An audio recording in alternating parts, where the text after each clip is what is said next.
Welcome to History Briefing. The content of the briefing includes Cabinet of Megafauna Curiosities kickstarts journey to SA Town's pre-human history.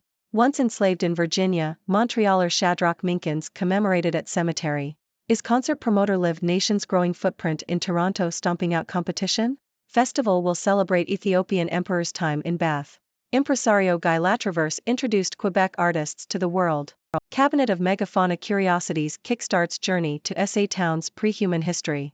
ABC. Historical archaeologist Christine Schopf made a surprising discovery at the National Trust Museum in Kingston, SE, South Australia. While assessing the museum's collection, Schopf found 3 bones in a small glass cabinet.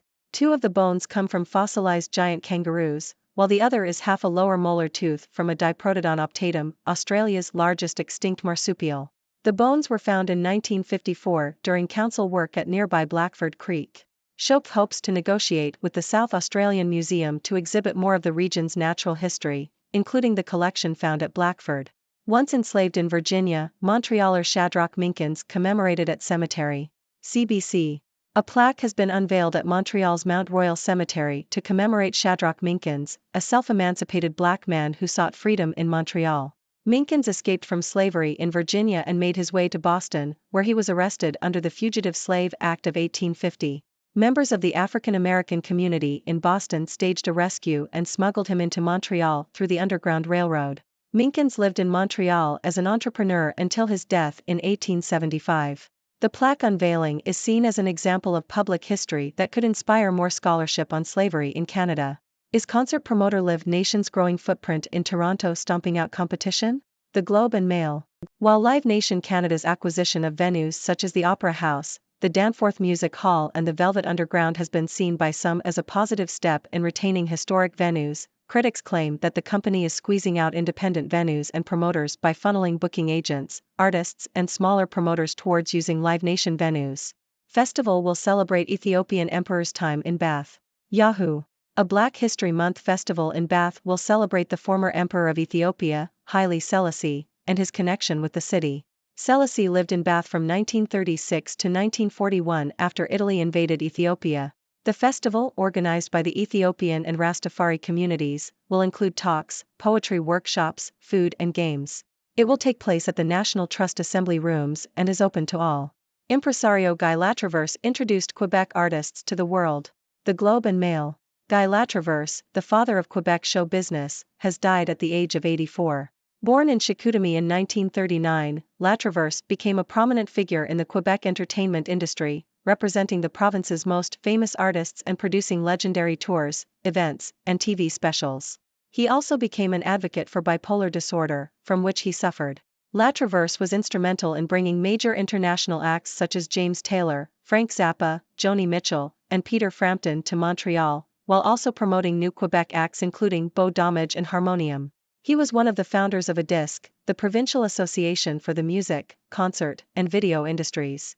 Latraverse was diagnosed with bipolar disorder in 1984 and began taking lithium to stabilize his moods. He later became chairman of the Board of Relief, an organization that supports individuals with bipolar disorder. Latraverse continued to work in the entertainment industry and was honored with several awards for his productions. He died in Montreal on October 14, 2023. Free access theatre token may work after 257 years. BBC. A theatre token that dates back to 1766 and entitles the owner to unlimited access to shows at the Bristol Old Vic is set to be auctioned off. Only 50 tokens were originally minted for the shareholders of the theatre, and this particular token is ticket number 35. The auction house expects it to sell for between £1,500 and £2,500.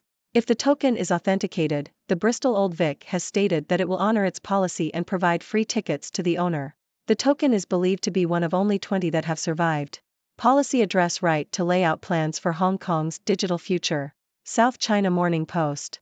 Hong Kong's reliance on land sales and tourism needs to be recalibrated in light of intensifying regional competition and technological shifts, according to Alan Young Tak Bun and Adam O. This year's policy address, which focuses on developing Hong Kong into an international innovation and technology center, provides an encouraging starting point. However, Hong Kong must also focus on building strengths in technology, innovation and enterprise and retain talent and capital to achieve sustained economic vibrancy, the authors argue. As Palestinians scrounge for food and water, Hamas sits on rich trove of supplies. The Sydney Morning Herald. Hamas has stockpiled supplies including food, fuel, and weapons in Gaza, according to Arab and Western officials. They estimate that there is enough to keep fighting for 3 to 4 months without resupply. While it is unclear how much food and water are left, as it is typically kept underground, the officials believe that the remaining supplies have not yet begun to degrade Hamas' ability to fight. Israel has threatened to invade Gaza, and if they do, they will have to contend with the well-stocked Hamas. Natalie Zeman Davis, pioneer of microhistory, 1928 to 2023. Financial Times opinion.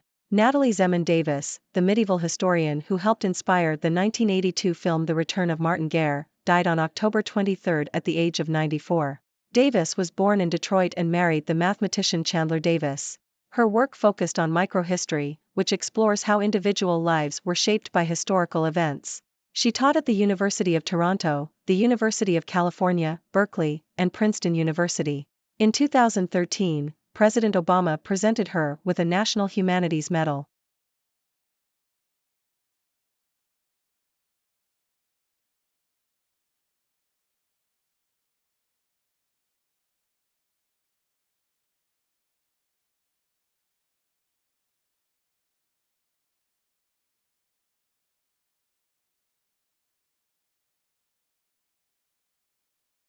Thank you for tuning in.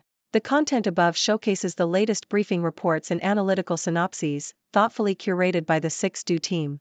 These insights stem from a wide array of reputable media outlets, think tanks, government sources, and specialized experts worldwide. We encourage you to explore these sources for a comprehensive perspective. Keep in mind that while the content may not always align with the official standpoint of 6Do Brief, it's not meant to be taken as absolute directives for decision-making. Comprising seasoned media professionals, learned scholars, and accomplished scientists, the 6Do team embodies a trailblazing, fully independent media entity. To customize 6Do Brief to meet your professional needs, you have the option to subscribe to a diverse array of briefings on our website, 6dobrief.com. Regardless of your location, you can conveniently receive 6Do Brief via email.